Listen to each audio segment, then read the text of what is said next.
کہ جس طرح سے قرآن حکیم ہمارے لیے قابل حجت ہے، اسی طرح جناب محمد الرسول اللہ صلی اللہ علیہ وسلم کی سنتیں بھی، آپ کے فرامین بھی اسی طرح قابل حجت ہیں اور وہ بھی قانون کی حیثیت رکھتے ہیں۔ ہم یہاں پر قرآن حکیم کی ان آیات کا تذکرہ کریں گے جو یہ بتاتی ہیں کہ سنت یعنی نبی کریم صلی اللہ علیہ وسلم کے فرامین بھی جو قرآن حکیم میں نہیں ہے، وہ فرامین بھی، وہ سنتیں بھی بالکل وحی کی حیثیت رکھتی ہیں، جس طرح سے قرآن حکیم بھی وحی کی حیثیت رکھتا ہے۔ آپ حضرات کی خدمت میں خطبہ مسنونہ کے بعد سورہ الحاقہ کی آیت نمبر 44 سے لے کر آیت نمبر 47 تک تلاوت کی گئی ہے۔ اللہ رب العالمین اس آیت کریمہ میں اپنے حبیب، اپنے رسول محمد رسول اللہ صلی اللہ علیہ وسلم سے خطاب کرتے ہوئے فرماتے ہیں وَلَوْ تَقَوَّلَ عَلَيْنَا بَعْضَ الْأَقَاوِيلِ، اگر آپ ہم پر کچھ باتیں گڑھ لیں، اگر آپ بھی ہم پر کچھ باتیں اپنی طرف سے بنا کر گڑھ لیں، حالانکہ ایسا ہوگا نہیں، لیکن اگر آپ بھی گڑھ لیں گے تو کیا ہوگا؟ لَأَخَذْنَا مِنْهُ بِالْيَمِينِ، تو ہم تمہاری گرفت کریں گے، تمہارا دائنا ہاتھ پکڑ لیں گے، یعنی گرفت کریں گے، آپ کی پکڑ ہو جائے گی۔ لَأَخَذْنَا مِنْهُ بِالْيَمِينِ، کس سے کہا جائے؟ محمد رسول اللہ صلی اللہ علیہ وسلم کی ذات گرامی سے کہا جائے۔ ثُمَّ لَقَطَعْنَا نہیں، ثُمَّ لَقَطَعْنَا مِنْهُ الْوَتِينَ، اور ہم تمہاری رگ کاٹ دیں گے۔ لَأَخَذْنَا مِنْهُ بِالْيَمِينِ، آپ کو پکڑ لیں گے، آپ کی گرفت ہو جائے گی، اور ساتھ ہی ساتھ ہم آپ کی رگ کاٹ لیں گے۔ لَقَطَعْنَا مِنْهُ الْوَتِينَ فَمَا مِنْكُمْ مِنْ أَحَدٍ عَنْهُ حَاجِزِينَ، اور یاد رکھیے گا کہ پھر ان میں سے یا تم میں سے کوئی بھی اس بات سے ہمیں روک بھی نہیں سکے گا۔ تو اس آیت کریمہ میں یہ بتایا گیا کہ نبی کریم صلی اللہ علیہ وسلم کی جانب سے یہ محال ہے، ناممکن ہے کہ کوئی بات گڑھ کر آ جائے اور اس کو وحی کا درجہ نہ دیا جائے، اس کو وحی کا درجہ نہ دیا جائے۔ تو بالکل اسی طرح کہ جس طرح سے قرآن حکیم حجت اور قابل عمل ہے، بالکل اسی طرح سنت رسول اللہ صلی اللہ علیہ وسلم بھی اللہ کی جانب سے وحی ہے اور وہ بھی قابل حجت ہے۔ اس میں ذرہ برابر کسی قسم کا خیال ہمارے ذہن و دماغ میں آیا کہ یہ معاملہ تھوڑا ہلکا ہے، قرآن حکیم کا معاملہ تھوڑا سنگین ہے، تو یہ ایمان کی عقیدے کی خرابی ہوگا، بلکہ گمراہی کا سبب ہوگا۔ اسی طرح دوسری آیت کریمہ دیکھیے، یہ آیت کریمہ سورہ توبہ کی آیت نمبر 29 ہے۔ اللہ رب العالمین فرماتے ہیں قاتلوا الذین، ان لوگوں سے قتال کیجیے، لا یؤمنون باللہ ولا بالیوم الآخر، جو نہ اللہ پر ایمان رکھتے ہیں نہ آخرت کے دن پر ایمان رکھتے ہیں، ولا یحرمون ما حرم اللہ ورسولہ، اور نہ ہی اس کو حلال سمجھتے ہیں جسے اللہ نے حلال کر رکھا ہے اور اس کے رسول نے حلال کر رکھا ہے۔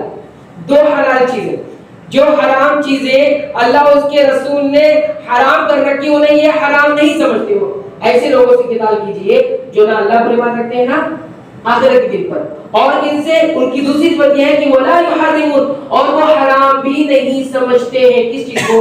ما حرم اللہ، جسے اللہ نے حرام کر رکھا۔ اتنی بات ختم ہو جاتی، کسی قرآن حکیم ہی ماننا ہوتا تو بات ختم ہو جاتی، لیکن آگے یہ کیوں فرمایا وَرَسُولَهُ ما حرم اللہ ورسولہ، اور ان چیزوں کو بھی حرام نہیں سمجھتے جسے رسول نے بھی حرام قرار دیا۔ تو کچھ حرام چیزیں اللہ اپنے قرآن حکیم کے ذریعے قرار دیتا ہے، کچھ حرام چیزیں اللہ رب العالمین اپنے رسول کی زبانی قرار دیتے جسے ہم سنت کہتے ہیں۔ دونوں کی یہاں بات کہی گئی ہے، ورنہ اگر صرف قرآن حکیم ہی قابل حجت ہوتا اور نبی کی سنتیں نہیں ہوتی تو اللہ رب العالمین یہ نہ کہتا ما حرم اللہ ورسولہ۔ تو یہ بات یہاں پر ہوئی۔ تیسری آیت کریمہ دیکھیے، یہ آیت کریمہ سورہ الاعراف کی آیت نمبر 157۔ اللہ تعالیٰ فرماتے ہیں الذین یتبعون الرسول النبی الامی الذی یجدونہ مکتوبا عندہم فی التوراۃ والانجیل، لوگ صحابہ جس رسول کی پیروی کرتے ہیں وہ رسول نبی ہے اور امی ہے، پڑھا لکھا بھی نہیں ہے، ہاں جس انداز کے عربوں کے یہاں پڑھانے لکھانے کا جو رواج تھا اس انداز سے وہ پڑھا بھی نہیں ہے، امی ہے۔ الذی یجدونہ، اس نبی کو یہ پاتے ہیں مکتوبا لکھا ہوا، کہاں پر لکھا ہوا پاتے ہیں؟ عندہم فی التوراۃ والانجیل، ان کے پاس جو انجیل ہے، ان کے پاس جو تورات ہے، ان کتابوں میں یہ اس نبی کو پاتے ہیں، ان کے اوصاف ذکر ہے، ان کا ذکر موجود ہے۔ یأمرہم بالمعروف، یہ معروف بھلائی کا حکم دیتے ہیں، وینہاہم عن المنکر، اور یہ منکر سے روکتے ہیں، یعنی گویا یہ جو حکم دیتے ہیں وہ معروف ہے، جس سے روکتے وہ منکر کہلاتا ہے، جس چیز سے منع کرتے وہ منکر کہلائے گا، برائی کہلائے گا۔ وَيُحِلُّ لَهُمُ الطَّيِّبَاتِ، اور یہ لوگوں کے لیے وہی چیز حلال قرار دیتے ہیں جو پاکیزہ ہے۔ وَيُحَرِّمُ عَلَيْهِمُ الْخَبَائِثَ، اور لوگوں کے لیے یہ وہی چیز حرام قرار دیتے ہیں جو خبائث ہے، گندی ہے، پلید ہے، نجس ہے۔ وَيَضَعُ عَنْهُمْ إِصْرَهُمْ، اور ان کا اور کیا ہے، اور کیا ان کی ذمہ داری ہے، اور یہ ذمہ داری ہے کہ یہ لوگوں کے اس بوجھ کو اور اس کہتے ہیں اس ضلالت کو اتار دیتے ہیں جن پر لوگ تھے، شرک کا بوجھ، کفر کا بوجھ، مخلوق کی تعظیم کرنا، مخلوق کو عبادت کا درجہ دینا، یہ ذلت ہے، یہ بوجھ ہے انسانوں پر، جسے ختم کیا کس نے؟ محمد رسول اللہ صلی اللہ علیہ وسلم۔ اس آیت کریمہ میں دیکھیے رسول اکرم صلی اللہ علیہ وسلم کی سنتوں کی ہاں حجیت کو بتایا گیا ہے کہ جس طرح قرآن حکیم حجت ہے، اسی طرح سنت رسول اللہ صلی اللہ علیہ وسلم سے ثابت ہونے والا عمل، ثابت ہونے والا حکم اور ثابت ہونے والا عمل بھی حجت قرار پائے گا۔ یہ تین آیتیں کریمہ ہم نے آپ کے سامنے ذکر کی جو یہ بتاتی ہیں ہمیں اب کوئی انسان سنت کا انکار کرتا ہے یا سنت کو ہلکے میں لے لیتا ہے، سنت کی تخفیف کرتا ہے، وہ یاد رکھے وہ صرف منکرین سنت نہیں ہے بلکہ وہ منکرین قرآن ہے، اور ایسے لوگوں کو منکرین سنت کا لقب نہیں دیا جائے گا بلکہ منکرین قرآن کا لقب دیا جائے گا۔ منکرین سنت تو ایک اچھا لقب ہو گیا ہے کی طرف سے، بلکہ ان کو منکرین قرآن کہا جائے گا، ورنہ یہ ہوا قرآن کو مانتے ہیں سنت کو نہیں مانتے ہیں۔ ایک عام آدمی یہ سمجھے گا قرآن کو مانتے ہیں کتنے اچھے لوگ ہیں، قرآن کو مانتے ہیں کتنے قابل تعریف لوگ ہیں۔ یاد رکھیے قابل تعریف لوگ نہیں ہے جو سنتوں کو ہاں ہلکے میں سمجھتے ہیں یا سنت کو قابل حجت نہیں سمجھتے ہیں۔ اب آئیے ان احادیث کی طرف چلتے ہیں، سنتوں کی طرف چلتے ہیں جو یہ بتاتی ہے کہ جس طرح سے قرآن حکیم حجت ہے، دلیل ہے، بالکل اسی طرح رسول اکرم صلی اللہ علیہ وسلم کی سنتیں بھی حجت ہے، قابل عمل ہے، اور اس پر عمل کرنا میرے بھائیوں لازم ہے، ملزوم ہے۔ عمل نہیں کرے گا وہ اللہ کی اطاعت نہیں کرتا ہے۔ سنن ترمذی کے اندر موجود ہے، حدیث نمبر 2664 نمبر کی حدیث ہے، اور صحابی رسول حضرت مقدام ابن معدی کریم، صحابی کا نام کیا ہے؟ مقدام ابن معدی کریم، فرماتے ہیں کہ اللہ کے رسول صلی اللہ علیہ وسلم نے فرمایا، الا سنو، اب یہ پیش گوئی ہے نبی کریم صلی اللہ علیہ وسلم، سنو، هل عسى رجل يبلغه الحديث عني، دیکھنا ایک آدمی ایسا بھی آئے گا جس تک میری حدیث پہنچے گی، میری جانب سے ثابت شدہ سنتیں پہنچے گی، کیا کرے گا؟ وَهُوَ مُتَّكِئٌ عَلَى أَرِيكَتِهِ، اور وہ اپنے گاؤں تکیے پر تخت پر ٹیک لگائے ہوئے بیٹھے گا اور کہے گا بَيْنَنَا وَبَيْنَكُمْ كِتَابُ اللَّهِ، کتنا اچھا نعرہ ہے، میرے اور آپ کے درمیان صرف ایک چیز ہے، وہ ہے اللہ کی کتاب۔ لوگ کہیں گے واہ بہترین نعرہ ہے، بہترین بات ہے، اللہ کی کتاب، تمہارے درمیان ہمارے درمیان کون فیصلہ کرے گا؟ اللہ کی کتاب فیصلہ کرے گی۔ تو ایسا آدمی آئے گا جس تک میری بات یعنی میری سنتیں ثابت ہونے کے بعد پہنچے گی، اور وہ تکیہ پر یا تخت پر ٹیک لگائے بڑی شاندار انداز میں بیٹھا ہوگا اور لوگوں سے کہے گا بیننا و بینکم کتاب اللہ، میرے اور آپ کے درمیان، ہمارے اور آپ کے درمیان ایک کتاب فیصلہ کرے گی، وہ اللہ کی کتاب ہے۔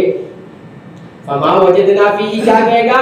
اس کتاب میں جس چیز کو ہم حلال پاتے ہیں ہم اسی کو حلال سمجھیں گے. فما وجدنا فيه حلالا استحللناه ہم اسے حلال ہی سمجھیں گے.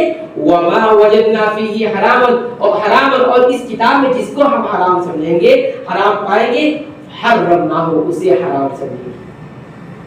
دیکھیے پورا وہی نا پورا وہی بات جو آج کے لوگ کہتے ہیں. اور پھر آگے نبی کریم صلی اللہ علیہ وسلم فرمایا وَإِنَّمَا حَرَّمَ رَسُولُ اللَّهِ صلی اللہ علیہ وسلم کما حرم اللہ. یاد رکھیے رسول اللہ صلی اللہ علیہ وسلم جس چیز کو حرام قرار دے دیا ہے بالکل اسی طرح وہ حرام ہے جس طرح سے اللہ نے حرام کیا. اور اس حدیث کی شرح میں محدثین نے لکھا ہے یہ جو انکار کرنے والے لوگ ہوں گے سنت کو جو ہلکے سمجھنے والے لوگ ہیں ان کی صفت کیا بتائی گئی ہے؟ ہاں تخت پر ٹیک لگائے ہوئے بیٹھیں گے یعنی ان کی حالت بڑی اچھی ہوگی. مالدار ہوں گے مالدار قسم کے لوگ ہوں گے مال و دولت ہوگا ان کے پاس ایک اسٹیٹس رکھتے ہوں گے ایک عہدہ رکھتے ہوں گے تبھی تو غریب آدمی کیا ان کو ضرورت پڑے گی حلال و حرام کرنے کی کیونکہ قرآن حکیم تو بازیچے اطفال بنانا ہے. قرآن حکیم ابھی وہ بھی بات آئے گی کس طرح سے انہوں نے بازیچے اطفال قرآن حکیم کو بچوں کا کھلونا بنا دیا جیسا چاہے ویسے کھیلے. تو بتایا کہ ان کی حالت بڑی اچھی ہوگی. تو اس حدیث سے معلوم ہوتا ہے کہ رسول اللہ اکرم صلی اللہ علیہ وسلم نے جس چیز کو منع کیا وہ اسی طرح دیا جائے گا جس طرح سے قرآن حکیم کو لیا جاتا ہے جس طرح سے جس کا حکم دیا اس کو اسی طرح لیا جائے گا جس طرح سے قرآن حکیم اس کا حکم دیتا ہے. یہ روایت صحیح ابو داؤد کی ہے. حدیث نمبر یہاں پر 4604 ہے.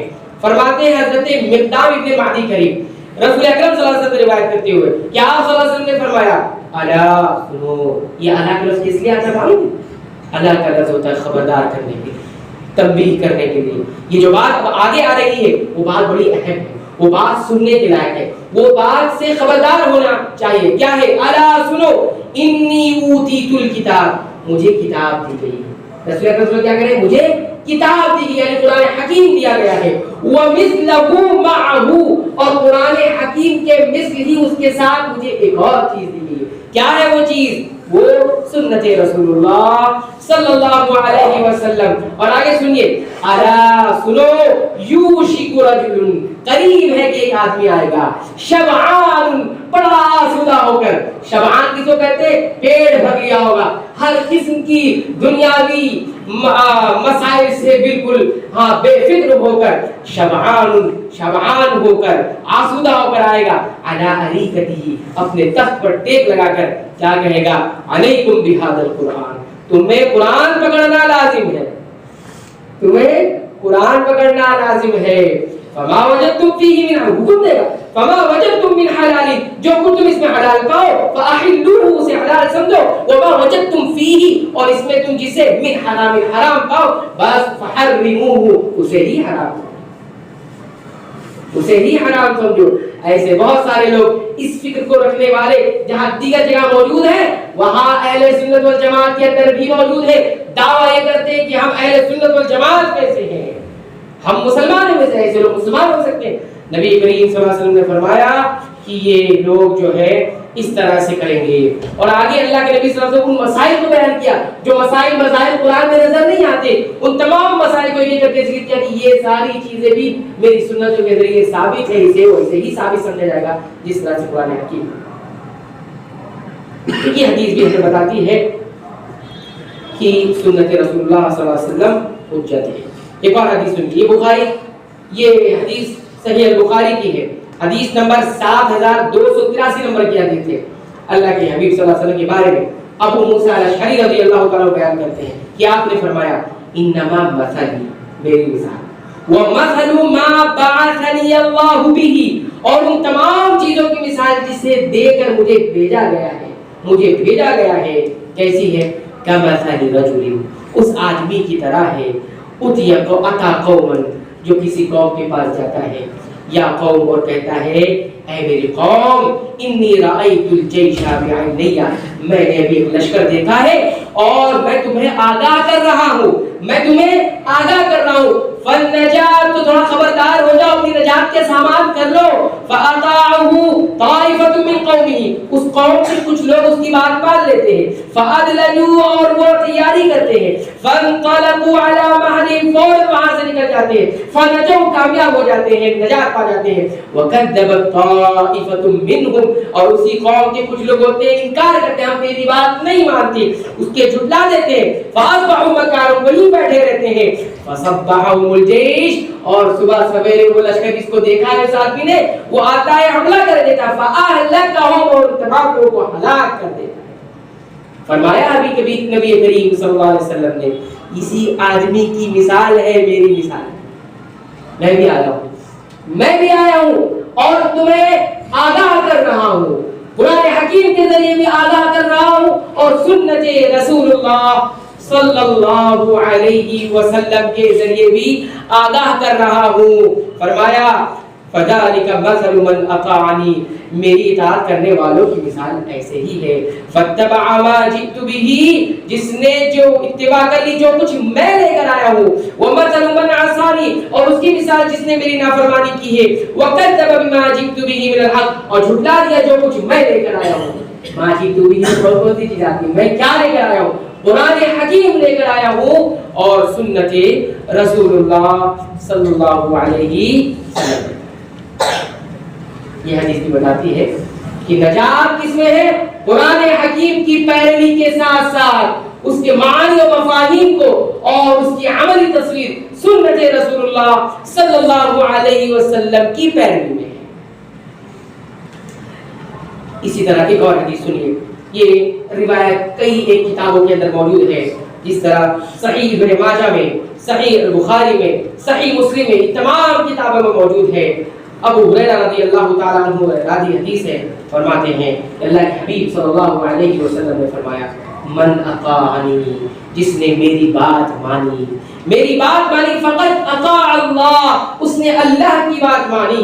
ومن عصانی، جس نے میری نافرمانی کی، فقط عصى اللہ، وہ اللہ کی نافرمانی، اس نے اللہ کی نافرمانی کی.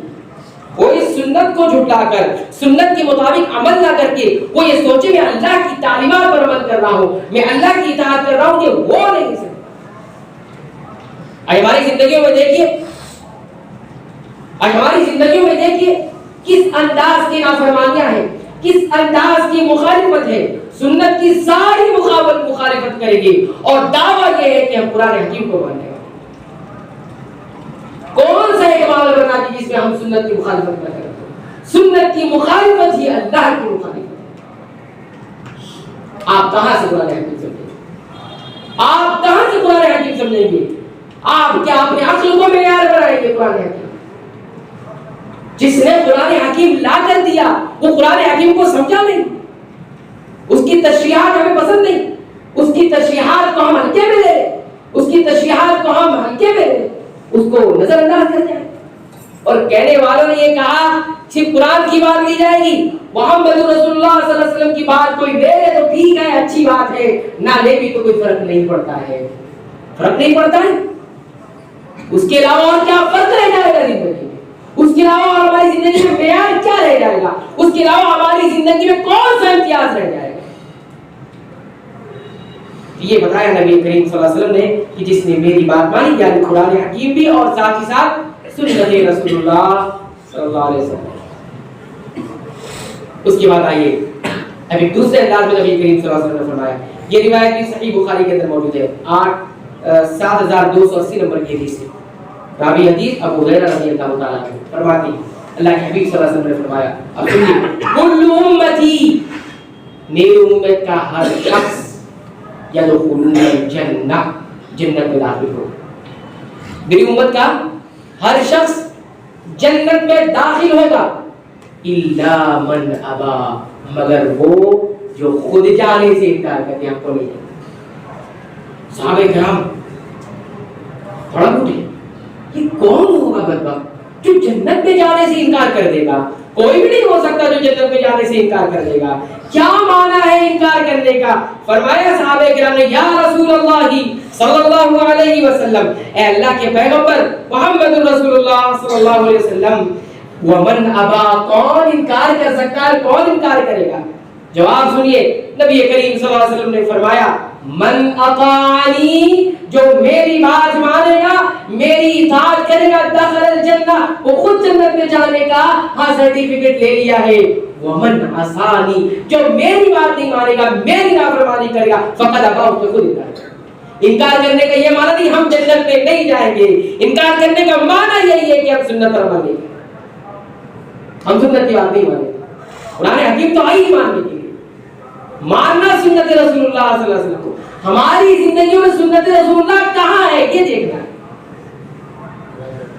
چلنے میں، اٹھنے میں، بیٹھنے میں، سونے میں، جاگنے میں، معاملات میں، کاروبار میں، نکاح میں، شادی بیاہ میں، کاروبار میں کہاں ہے سنت؟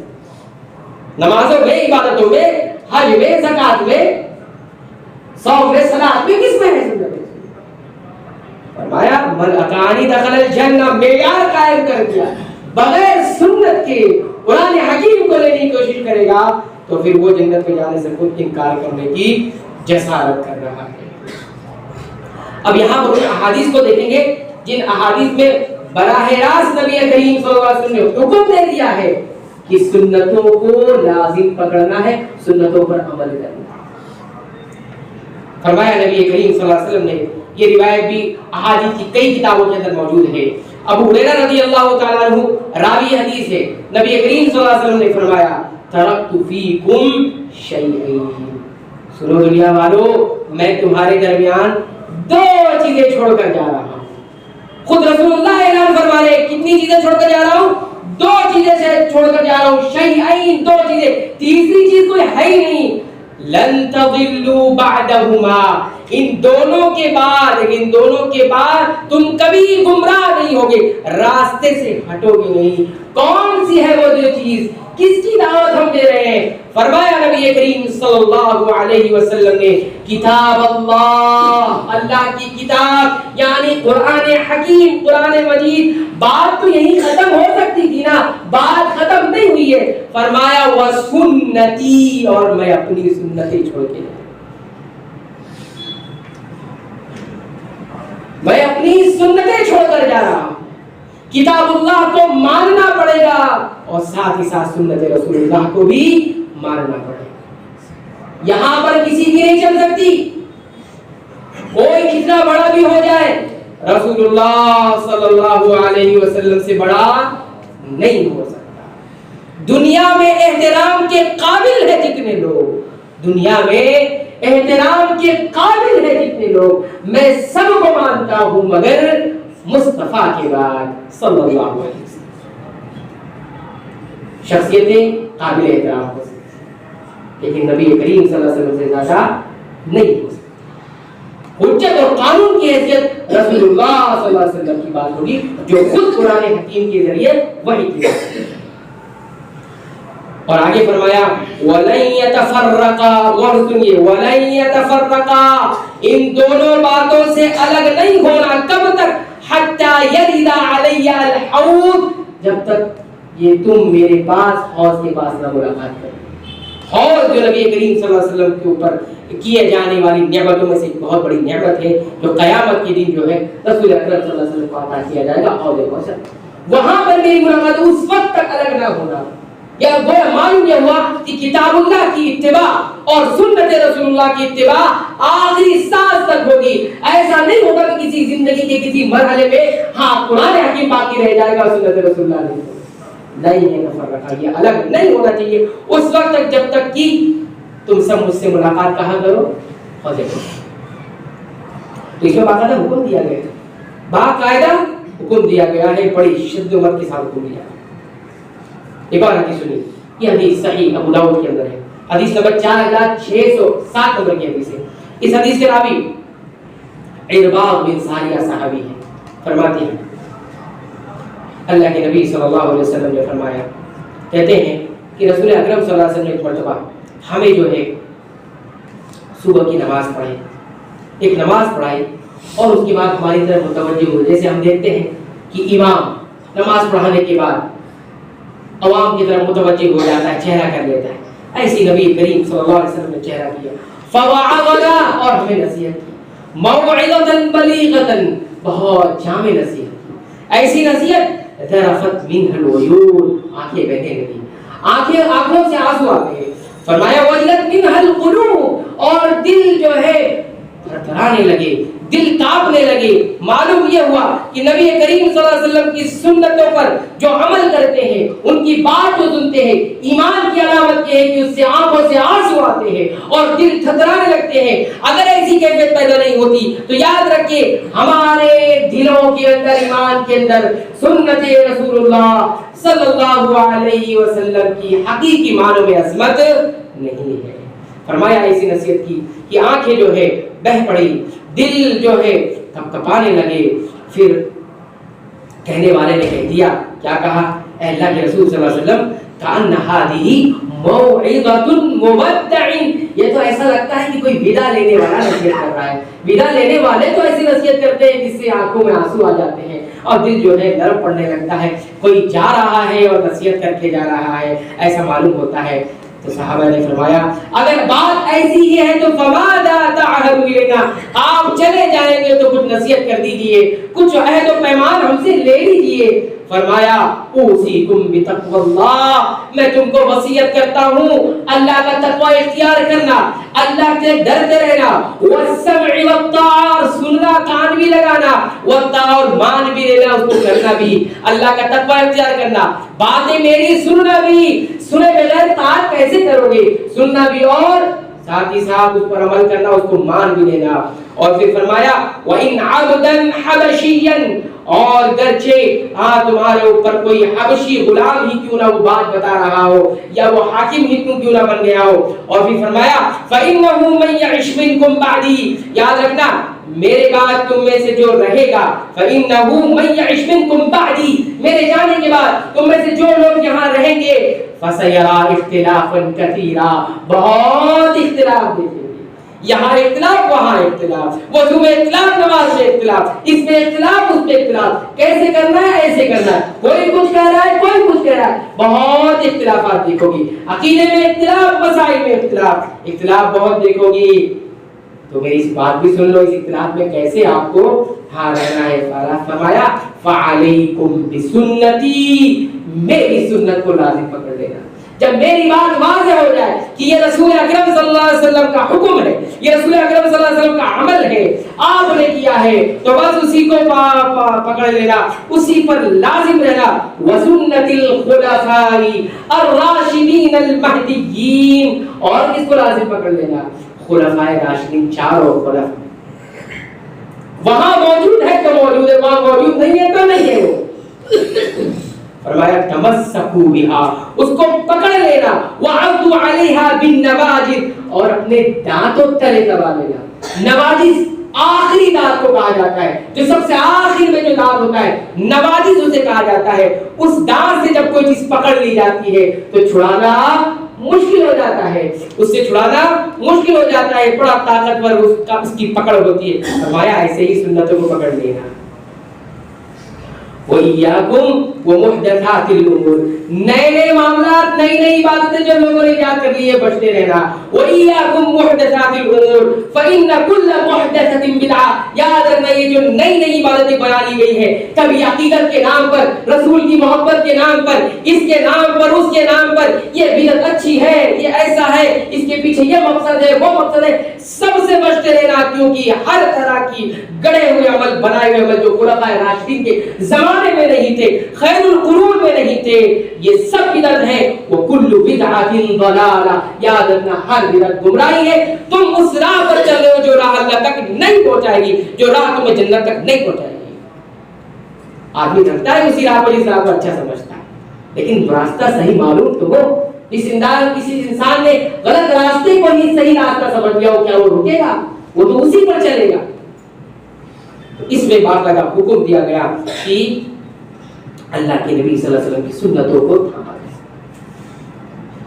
فلاں کیا کہہ رہے ہیں، فلاں کیا کہتے ہیں، فلاں عالم کیا کہتے ہیں، فلاں امام کیا کہتے ہیں، اور یہ کہو کہ تمام اماموں کے امام کیا کہتے ہیں۔ ساری کائنات کا سردار محمد رسول اللہ صلی اللہ علیہ وسلم کا کیا عمل ہے، انہوں نے کیا کہا، یہ کہا۔ یہ کون سا عقیدہ ہمارا بن چکا ہے. اس کے بعد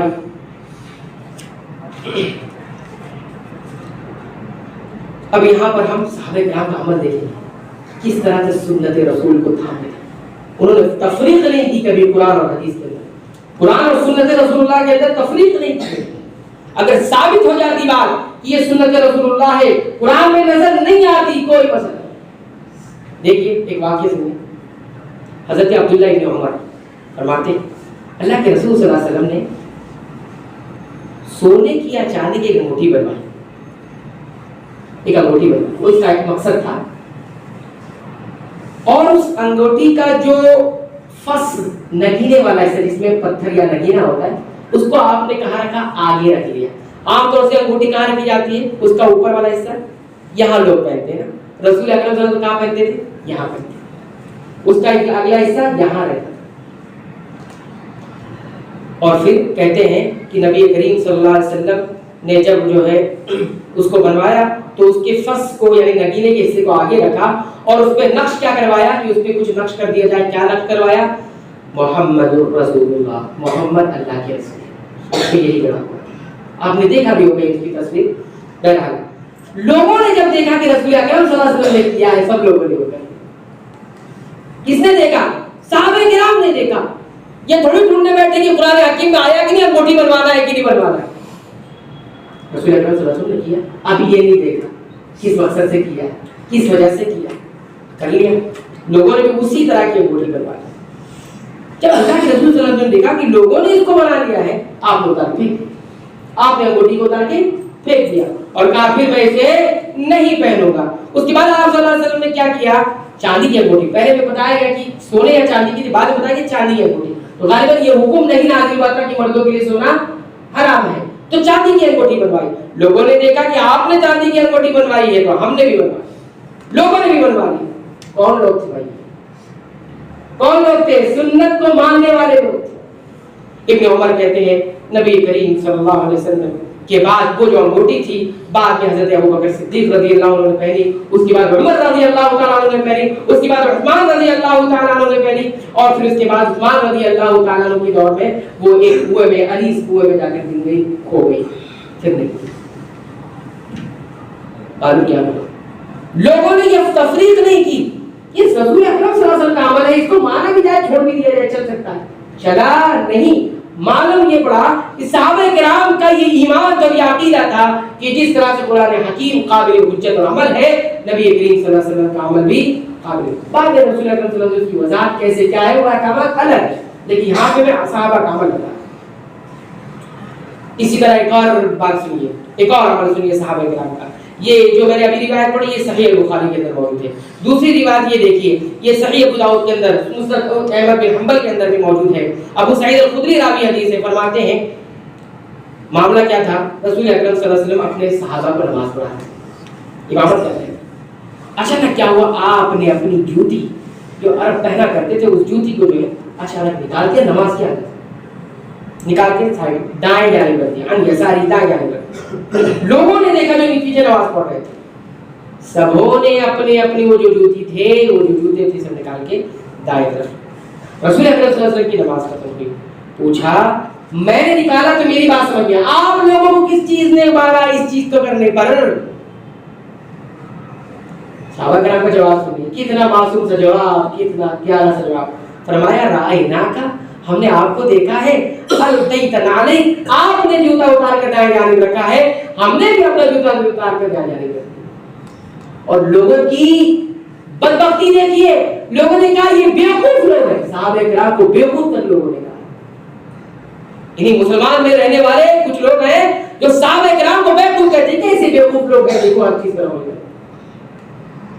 یہ بیوقوفی نہیں میرے بھائی, یہ بیوقوفی نہیں, یہ عین قرآن حکیم. خود یا خود وما آتاکم الرسول فخذوه وما نهاکم عنه فانتهوا. رسول جو دے لے لو اور جو نہ دے اسے مت لو. سب نے اتار کے رکھا. اللہ کے حبیب صلی اللہ علیہ وسلم نے فرمایا میں نے اس لیے اتارا ہے کہ میرے پاس جبریل آئے تھے, جبریل آئے تھے اور انہوں نے مجھے خبر دی کہ آپ کے دونوں اس جوتوں میں کچھ گندگی لگی ہوئی, ذرا اس کو اتارو, یا کوئی تکلیف دہ چیز لگی ہوئی اسے اتارو. معلوم یہ ہوا کہ جس طرح سے قرآن حکیم جبریل لے کر آتے تھے، سنت رسول اللہ بھی لے کر آتے تھے. کوئی سنت کی ترکیب کرے، یہ حکم یہاں موجود نہیں ہے، یہ حکم وہاں موجود نہیں ہے. آج ایک انٹرنیشنل مسئلہ بنا حجاب کا مسئلہ، لوگوں نے حجاب کی ڈیفینیشن بھی بدل لی ہے. پردے کا تو معاملہ ہی ختم ہو گیا. قرآن میں کہاں ہے حجاب، قرآن میں کہاں چہرے کا پردہ، قرآن میں کہاں داڑھی کا حکم. داڑھی نہیں رکھنا، پردے نہیں کرنے، ہماری عورتیں پردے نہیں کریں گی. کیوں؟ قرآن میں ہاں بہت اچھے لوگ ہیں، قرآن میں نہیں ہے تو نہیں کرتے. تو بہرحال پھر نبی کریم صلی اللہ علیہ وسلم سے پہنچا، پھر نماز پڑھی. تو یہ بھی ایک بتایا. اور آئیے ائمہ کا جواب سن لیجئے. جن اماموں کو مانا جاتا ہے نا، ان اماموں کو بھی پوچھ لیجئے کیا کہا انہوں نے. امام شافعی رحمۃ اللہ علیہ ایک مسئلہ، ایک جو ہے ایک مسئلہ جو چلتا ہے ہمارے ہندوستان میں اور دیگر جگہوں پہ، شافعی مسئلہ ہوتا ہے. ان کے امام ہے نا، ان کو امام بنایا گیا. وہ کیا کہتے ہیں؟ فرماتے ہیں اجمع الناس، مسلمانوں کا اس بات پر اتفاق ہے، علی من استبانتہ سنت رسول اللہ صلی اللہ علیہ وسلم، کہ اگر اس کے سامنے رسول اکرم صلی اللہ علیہ وسلم کی سنت ثابت ہو جائے، واضح ہو جائے کہ رسول اکرم صلی اللہ علیہ وسلم کا عمل یہ تھا، تو پھر کیا فرمایا، لم یکن لہ، اس کے لیے پھر جائز و درست نہیں ہوگا، ان یدعہا، وہ اسے چھوڑ دے، لقول احد من الناس، کسی انسان کی بات کی وجہ سے. ہمارے امام کے یہاں نہیں، ہماری فقہ میں یہ نہیں ہے، ہم نہیں مان سکتے. ہم نے کہا ہی رسول اللہ صلی اللہ علیہ وسلم نے فرمایا، رسول اللہ صلی اللہ علیہ وسلم کا عمل ہے. نہیں ہماری فقہ میں یہ نہیں ہے، ہمارے امام نے یہ نہیں دیا. ذرا سوچو سنگینی کیا ہے اس بات کی، اس بات کی سنگینی کیا ہے، اس بات کی سنگینی آپ سوچو. اور حضرت عمر رضی اللہ تعالیٰ عنہ کا قول کہہ کر میں اپنی بات ختم کروں گا. حضرت عمر ابن فاروق رضی اللہ تعالیٰ عنہ فرماتے ہیں کہ لوگوں، اب ان کی بات سے اونچی کسی کی بات ہو سکتی؟ نہیں ہو سکتی. صحابہ سے اونچی بات کسی کی نہیں ہو سکتی. فرمایا لوگوں، اصحاب الرائے سے بچو. کون اصحاب الرائے؟ جو قرآن حکیم کو اپنی عقلوں سے سمجھنے کی اور اس کو سمجھانے کی کوشش کرتے ہیں. عقل کے اندھوں سے بچو، کیونکہ یہ سنت کے دشمن ہیں. قرآن حکیم سے بات کر رہے ہیں نا، قرآن حکیم سے بات کر رہے ہیں، پھر بھی کیا کہہ رہے ہیں حضرت عمر؟ کہہ رہے ہیں کہ یہ سنت کے دشمن ہے. سنت کے دشمن اس لیے کہ انہوں نے سنت رسول اللہ صلی اللہ علیہ وسلم کے فرامین کو حفظ کرنے سے عاجز آ گئے. سنت رسول ان سے یاد نہیں ہوا، ان کو محفوظ نہیں کر سکے. تو کیا کیا؟ اپنے رائے سے قرآن حکیم میں مسائل نکالنے لگے، اپنے رائے سے مسائل نکالنے لگے اور لوگوں کو بانٹنے لگے. یہ ایک چورن ہے جو بانٹا جاتا ہے. تو یہ حضرت عمر رضی اللہ عنہ، اور کہا کہ پھر یہ گمراہ ہوئے اور دوسروں کو بھی گمراہ کیا. گمراہی ہے صرف قرآن حکیم کو سنت رسول سے الگ کر کے سمجھا جائے گا، یہ گمراہی ہے. اور حضرت عبداللہ ابن عباس نے، ایک تابعی حضرت طاؤس کو عصر کے بعد 2 رکعت نماز پڑھتے تھے. نفل کوئی پڑھ رہے؟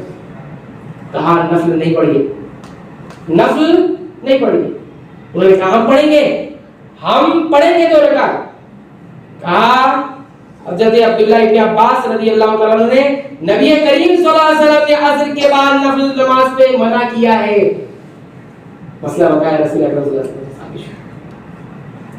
اور پھر انہوں نے کہا کہ میرا خیال ہے کہ ان 2 رکعتوں پر ثواب نہیں ملے گا بلکہ سزا ملے گی. کیوں؟ اچھا کام تھا، بہت اچھا کام تھا نا. 2 رکعت پڑھ لیے، اللہ کے لیے پڑھ لیے، نیت بڑی خالص تھی، نفل تھی، ثواب نہیں ملے گا. کیوں؟ کہ سنت رسول اللہ صلی اللہ علیہ وسلم کی اتباع نہیں ہے. رسول اکرم صلی اللہ علیہ وسلم. اب اور کون سی دلیل چاہیے؟ اب اور کون سی بات چاہیے کہ اب ہم جو ہے صرف قرآن حکیم کو مانیں گے، سنت رسول اللہ کو نہیں مانیں؟ میرے بھائیو، ہماری آج جو بدعمالی ہماری زندگیوں میں نا، وہ اس وجہ سے ہے کہ ہم صرف قرآن حکیم کو نہیں کوشش کریں. اور یہ کوئی آواز نہیں لگاتا اعلان کرتا ہے قرآن حکیم کو ماننے والے. یہ ٹکی چھپی بات ہے. یہ نظریہ انسان قائم کر لیتا ہے، یہ اس کی ہوا پرستی، نفس کی بات ماننا، اپنی خواہش کے مطابق سمجھنے کی کوشش کرتا ہے. اس کو پتہ نہیں چلتا کہ میں گمراہی کے راستے پر ہوں کہ ہدایت کے راستے پر. ہر ایک انسان اپنے حساب سے عمل کر رہا ہے. دوسرے کو سنے بیوقوف لوگ، یہ بیوقوف لوگ ہیں، یہ نماز پڑھنے والے بیوقوف ہیں، یہ داڑھی رکھنے والے بیوقوف ہیں، یہ پردہ کرنے والے بیوقوف ہیں، یہ پردوں میں رہنے والی عورتیں بیوقوف ہیں. یہ سب تو ہے نہیں قرآن میں، یہ سب تو ہے نہیں قرآن میں. میں بہت کڑوا کہنے کا آدمی، میں کسی کی ناراضگی اور کسی کی دوستی کی پرواہ نہیں کرتا ہوں. مجھے جب تک میں یہاں ہوں حجت قائم کر کے جاؤں گا، اور نہیں ہوں تو کل میرا رب مجھ سے پوچھے گا آپ نے حجت تمام کی تھی نہیں کی تھی؟ میں نے آپ حضرات کی خدمت میں سنت کی اہمیت فضیلت سب بتا دی ہے، حجت میں نے قائم کر دی ہے، جسے کوئی بھی شبہ ہو شک ہو وہ آ کر پوچھ سکتا ہے۔ بدعملی ایسی نہیں پیدا ہوتی، کوئی آدمی بے عمل ایسے نہیں ہوتا، عمل سے دور اس لیے ہوتا ہے کہ شیطان نے اس کو کچھ پٹی پڑھائی ہوتی ہے، اس کا نفس اس کو کچھ بتایا ہوتا ہے، وہ بہانے تلاش کر اپنے حساب سے چلتا رہتا ہے۔ یاد رکھیے عمل علم کی بنیاد کے بغیر قبول نہیں ہوگا۔ عقیدہ توحید جہاں عمل کا نام ہے وہی علم کا بھی نام ہے، علم کے بغیر عمل نہیں اور عمل کے بغیر علم نہیں۔